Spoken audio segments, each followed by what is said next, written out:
Baghdad के एक दरवेश आलिम थे, तो वो जब भी नमाज पढ़ाते ना तो किसी ताजर की दो बीवियों के बारे में दुआ मांगते। नमाज पढ़ाते तो कहते अल्लाह उस ताजर की दो बीवियों को अपनी खास रहमतें अता फरमा। एक दिन लोग उनके गिर्द इकट्ठे हो गए, कहने लगे बाबा जी बताएं तो सही वो बीवियां कौन थी जिनके लिए आप दुआ मांगते। तो फरमाने लगे मेरे शहर का एक ताजर था, बहुत बड़ा ताजर था, मालदार था पर बे औलाद था। उसे बगदाद से मुल्क शाम जाना पड़ता था तिजारत करने, और कई कई महीने उसे शाम के मुल्क में रहना पड़ता था। उसने इस तरह किया कि वहां भी एक शादी कर ली। अब वो वहां कुछ ज्यादा वक्त गुजारने लगा, मालदार आदमी था, बीवी को मकान भी लेके दे दिया। अब वो जरा देर से आता वापिस, और जब आता भी तो उसके वो वाले अंदाज ना होते जो पहले हुआ करते थे। अब बीवी से बड़ा जासूस भी कोई नहीं होता, उसको तो पहले पता चल जाता है कि माजरा क्या है, उसे बड़ी खबर होती है। वो कहने लगी अब के जब आता जाता है तो इसके हालात कुछ बदले बदले से हैं, माहौल कुछ और है।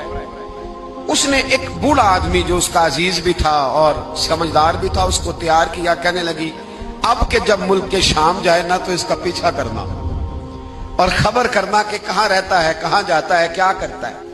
वो बूढ़े बुजुर्ग जो थे वो खातून के कहने पर कुछ उसने किराया भी दिया। वो उस ताजर के पीछे गए और वापस आके खबर दी। कहने लगे कि ये तो 2-3 साल बीत गए, इसने वहां भी शादी की हुई है, तुझे बताया ही नहीं। बीबी बड़ी समझदार थी, हौसलामंद, जीरक, उसने शोर नहीं मचाया। उसने कहा कि मैं ना अब जब आएगा ना तो तरीके से बात करूंगी और पूछूंगी कि ऐसा क्यों किया। और ये भी उसने आके बताया कि अगर तेरे साथ निकाह के बाद उसे औलाद नहीं मिली तो औलाद वहां भी कोई नहीं। ये मुकम्मल तफसीलात। अब जब इस दफा खामंद आया तो आते ही वो बीमार हो गया, कमजोर होने लगा। अब खातून ने मुनासिब नहीं समझा कि आते ही धड़ाम से मैं उसके सर पर ये फोड़ दूं कि तूने निकाह किया हुआ है और मुझे बताया नहीं। वो जरा तसल्ली में रही, कुछ वो बीमार था, हौसला रखा, खिदमत करती रही।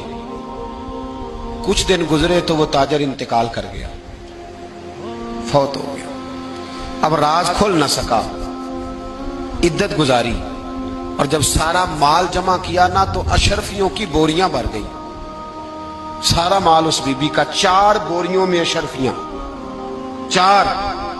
यहां तो पेट का दोजख है, माज अल्लाह भरता ही नहीं। हाल में मजीद, हाल में मजीद। वो जो कहते थे ना कि बस बाहर चला जाऊं और बाहर मैं कुछ थोड़े से पैसे कमा के 2-3 साल में लौट आऊंगा, फिर यहां आके कोई कारोबार करूंगा, वो गए हैं तो वापिस नहीं आए। वो जो कहते थे ना बस मैंने इतना सा कारोबार करना है कि मकान बन जाए, उन्होंने 4 मकान भी बना लिए हैं, लेकिन ब्रेक, हल में मजीद की दौड़ है। अब 4 बोरियां उस औरत ने छुपाए रखी। कोई बंदा नहीं जानता बगदाद में कि मुल्क के शाम में ताजर की दूसरी बीवी भी है। जब वो फारिग हुई तो उसने उस बूढ़े जासूस को फिर बुलाया और 2 बोरियां ऊंट पे रखी, खुद भी साथ बैठी और मुल्क के शाम गई। अल्लाह अकबर। वह बुजुर्ग कहते हैं मैं ऐसे नहीं दुआ करता। उसको जाके कहने लगी मैं अकेली वारिस नहीं हूं, आधे की वारिस तू भी है।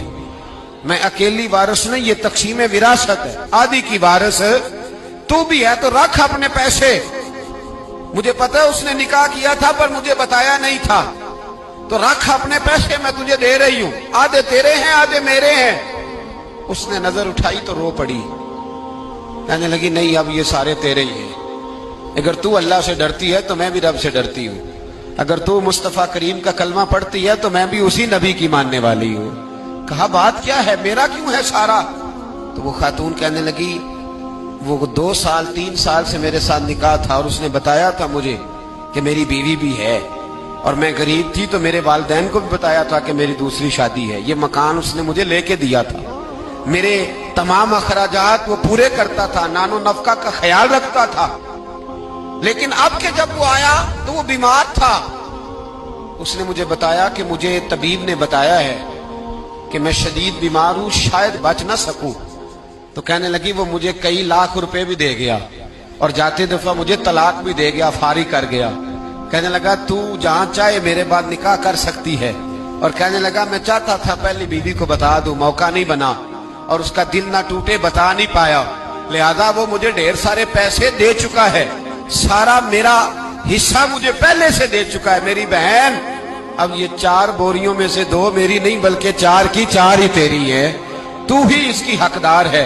तो बुजुर्ग कहते हैं मुझे बताओ, जिनके अंदर इस किस्म के तकवे की झलक हो उनके लिए हर नमाज के बाद दुआ मांगनी चाहिए कि नहीं मांगनी चाहिए?